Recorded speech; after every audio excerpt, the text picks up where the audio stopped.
મિત્રો 2026નું વર્ષ માત્ર એક સામાન્ય વર્ષ નથી. આ વર્ષે ગ્રહોની ચાલ એવી બદલાશે કે બનશે એક દુર્લભ નવ પંચમ રાજયોગ. કહેવામાં આવે છે કે જ્યારે આ યોગ બને છે ત્યારે કેટલાક લોકોનું ભાગ્ય રાતોરાત બદલાઈ જાય છે.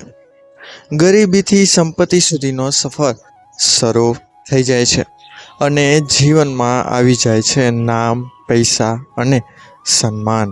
પણ સૌથી મોટો સવાલ એ છે, આ ભાગ્યશાળી રાશિઓમાં તમારી રાશિ પણ આવે છે કે નહીં? કારણ કે આ વખતે લક્ષ્મીજી પોતાની કૃપા વરસાવશે, ખાસ પસંદ કરેલી રાશિઓ પર.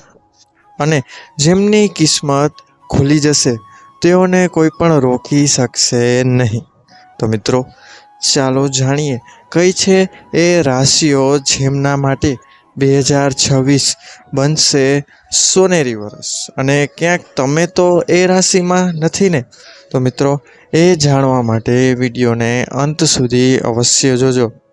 ઉપરાંત કોમેન્ટ બોક્સમાં એકવાર જય માં લક્ષ્મી અવશ્ય લખજો. મિત્રો, ખાસ યોગ ગ્રહોની અનોખી ચાલથી બનનારો એક ખૂબ જ શુભ સંયોગ માનવામાં આવે છે.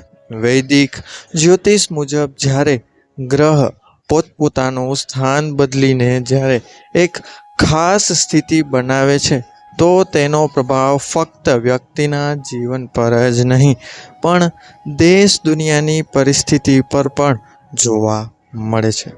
મિત્રો, આવા જ એક દુર્લભ અને શુભ સંયોગની રાહ જોવાની હવે પૂરી થવા જઈ રહી છે. મિત્રો, એવું બતાવાઈ રહ્યું છે કે વર્ષ 2026ની શરૂઆતમાં કર્મના અધિષ્ઠતાના શનિ અને બુદ્ધિ તેમજ વેપારના કારક બુધ લગભગ 30 વર્ષ બાદ નવપંચમ રાજયોગનું નિર્માણ કરવા જઈ રહ્યો છે. આ યોગના પ્રભાવથી કેટલીક રાશિઓ પર વિશેષ કૃપા વરસી શકે છે, જેના કરિયર, વ્યવસાય અને ભાગ્યમાં મોટા ફેરફાર જોવા મળી શકે છે. તો આવી રાશિઓ વિશે જાણીએ કઈ રાશિઓનું પરિવર્તન આ વર્ષે ખૂબ જ થવા જઈ રહ્યું છે. અને વધુ વાર ન લગાડતા આપણે પહેલી રાશિ તરફ વળીએ તો એ છે પ્રથમ મિત્રો મિથુન રાશિ. તો મિથુન રાશિના જાતકોને જણાવવા માગું છું કે નવપંચમ રાજયોગનું બનવું મિથુન રાશિના જાતકો માટે ખૂબ જ અનુકૂળ સાબિત થઈ શકે છે, જેનો સમયમાં તમારી પ્રોફેશનલ લાઈફમાં ઝડપથી આગળ વધશે. મિત્રો, નોકરિયાત લોકોનું પ્રમોશન, વેતન વૃદ્ધિ કે મનપસંદ સ્થાનાંતરણ મળવાના યોગ બનશે. ઉપરાંત વ્યવસાયિકોને કોઈ મોટો ગ્રાહક અથવા પ્રોજેક્ટ તક મળી શકે છે, જેનાથી વ્યવસાયના વિસ્તરણનો માર્ગ ખુલશે. મિત્રો, આ સમય ખાસ કરીને સરકારી નોકરીઓ માટે તૈયાર કરી રહેલા લોકો માટે ફાયદાકારક સાબિત થશે. સફળતાની તકો પ્રદાન કરશે. પૈતૃક સંપત્તિમાંથી લાભ થવાની પણ શક્યતા છે. તમારી મહેનતનું સંપૂર્ણ ફળ તમને મળશે અને નોંધપાત્ર નાણાકીય પ્રગતિની અપેક્ષા છે. આ ઉપરાંત મિત્રો, પારિવારિક વાતાવરણ સુખદ રહેશે અને ઘરમાં ખુશનુમા વાતાવરણ રહેશે. ત્યારબાદની બીજી રાશિ છે મિત્રો કર્ક રાશિ. તો કર્ક રાશિના જાતકોને જણાવી દઉં કે નવપંચમ રાજયોગ કર્ક રાશિના લોકો માટે નવી તકોના દ્વાર ખોલી શકે છે. 2026ની શરૂઆતથી નસીબ તમારી તરફેણ કરવાનું શરૂ કરશે. આ સમયગાળા દરમિયાન લાંબા સમયથી અટકેલા અથવા અટકાયેલા પ્રોજેક્ટ્સ પૂર્ણ થઈ શકે છે. સમાજ અથવા તમારા પ્રદેશના પ્રભાવશાળી લોકો સાથે તમારા સંબંધો ખૂબ મજબૂત બનશે, જે ભવિષ્યમાં તમને ઘણા બધા લાભો આપતા રહેશે.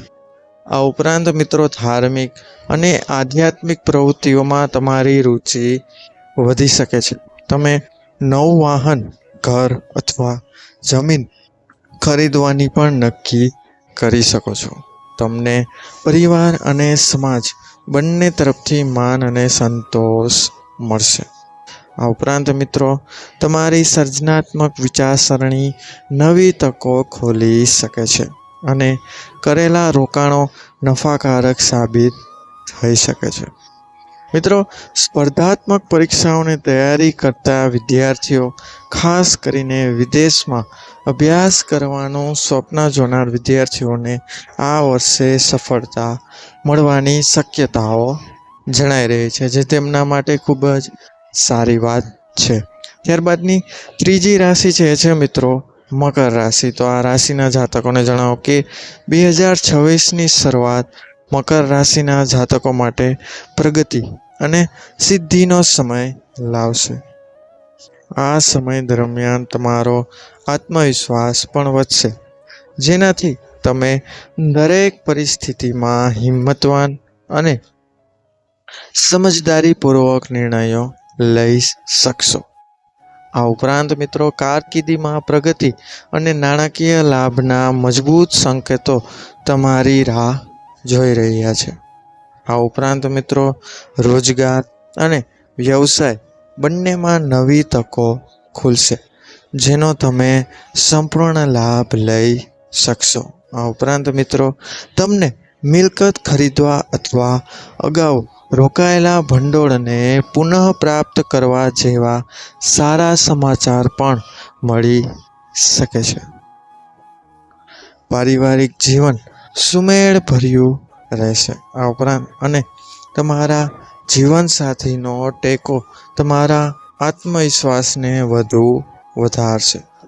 સંબંધો મધુર બનશે અને તમે તમારા લક્ષ્યોને પ્રાપ્ત કરવા માટે ઉર્જાથી ભરપૂર રહેશો.